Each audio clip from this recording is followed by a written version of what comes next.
क्या Pappu Yadav BJP join करने वाले हैं? ये सवाल इसलिए खड़ा हो रहा है क्योंकि अचानक से पप्पू यादव गृह मंत्री अमित शाह की तारीफ करने लगे हैं। अमित शाह को चाणक्य बताने लगे हैं, अमित शाह के फैन होने लगे हैं।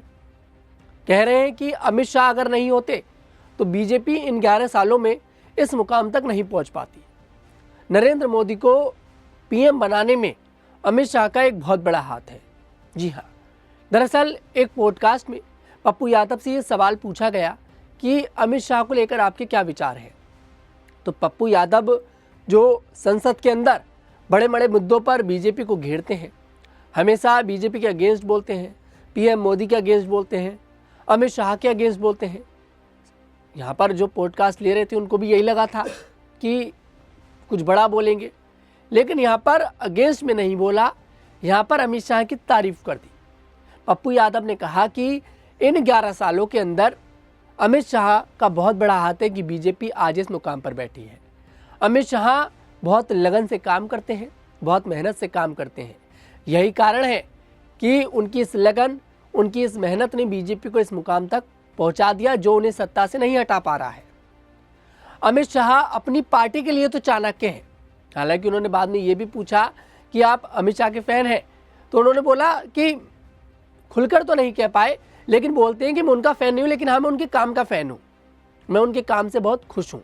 तो ऐसे में देखिए, ऐसा लग रहा है, कयास लगाए जा रहे हैं कि भाई पप्पू यादव जो हमेशा बीजेपी के अगेंस्ट बोलते थे, हमेशा बीजेपी के कटाक्ष वाली बात करते थे, आज वो पप्पू यादव यहाँ पर अमित शाह की तारीफ कैसे करने लगे?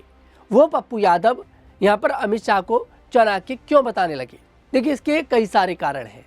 अगले साल बिहार के अंदर विधानसभा चुनाव होने जा रहा है और पप्पू यादव की भी देखिए एक सपना रहा है पप्पू यादव का कि वो भी बिहार के मुख्यमंत्री बने। हालांकि देखिए, सांसद तक तो पहुंच गए और मेहनत पप्पू यादव ने काफ़ी करी है। कॉलेज के दिनों से ही अपनी राजनीतिक करियर की शुरुआत कर दी थी। ऐसे में कांग्रेस में रहकर पप्पू यादव को कुछ नहीं मिल पा रहा। दरअसल लोकसभा चुनाव में पूर्णिया सीट की मांग करी इंडिया गठबंधन के अंदर, लेकिन कांग्रेस उन्हें आरजेडी से पूर्णिया सीट भी नहीं दिला पाई। ऐसे में पप्पू यादव अपनी ही पार्टी, अपने ही गठबंधन के खिलाफ चले गए। उन्होंने निर्दलीय नामांकन दाखिल कर दिया और निर्दलीय चुनाव लड़ा और चुनाव का परिणाम ये निकला कि पप्पू यादव ने भारी बहुमत के साथ पूर्णिया सीट पर जीत दर्ज करी। हालांकि कांग्रेस ने पप्पू यादव के साथ जो संबंध थे उनको खत्म नहीं करा, लेकिन आज भी पप्पू यादव पूर्णिया सीट पे निर्दलीय सांसद के तौर पर ही गिने जाते हैं। पप्पू यादव ने अपना समर्थन अभी तक कांग्रेस को नहीं दिया है। हालांकि कांग्रेस के साथ वो है और कांग्रेस उनसे संबंध खत्म नहीं कर रही है। अब ऐसे में आप चाहे ये समझ ले कि पप्पू यादव कांग्रेस के साथ है, या फिर ये समझ ले कि पप्पू यादव कांग्रेस के साथ नहीं है। कुछ भी कहा जा सकता है, लेकिन अभी भी कांग्रेस के सदस्य पप्पू यादव हैं। हालांकि कांग्रेस ने कभी खुलकर पप्पू यादव पर बातचीत नहीं करी और पप्पू यादव का साथ कांग्रेस ने लोकसभा चुनाव में बिल्कुल नहीं दिया। ऐसे में अगले साल बिहार का विधानसभा चुनाव है और पप्पू यादव को पूरी उम्मीद है कि आरजेडी के साथ फिर से कांग्रेस वो मुकाबला नहीं कर पाएगी, फिर से दिक्कतों का सामना करना पड़ेगा। तो भैया, ऐसा लग रहा है कि अब पप्पू यादव कहीं ना कहीं अलग राजनीति की ओर चल सकते हैं। उनके मन में कुछ और चल रहा है।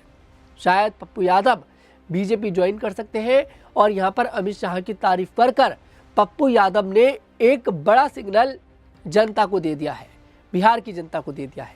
क्योंकि आप भी सोचिए कि आखिरकार पप्पू यादव अमित शाह की तारीफ क्यों कर रहे हैं, अमित शाह को चाणक्य क्यों बता रहे हैं, ये क्यों कह रहे हैं कि आखिरकार अमित शाह ने 11 साल में बहुत मेहनत करी है, अमित शाह ने बीजेपी को उस मुकाम तक पहुंचा दिया जो पार्टियां नहीं पहुंच पा रही।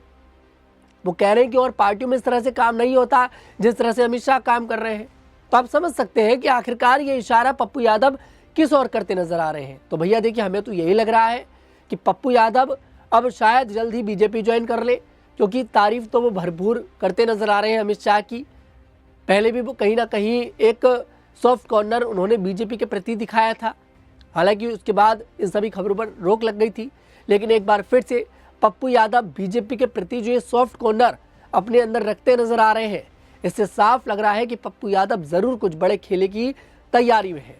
खैर, पप्पू यादव के इस बयान पर आपको क्या लगता है, कमेंट सेक्शन में जरूर बताइएगा। मैं तनुज दीक्षित आपसे फिर मुलाकात करूंगा। अभी के लिए हमें इजाजत दें।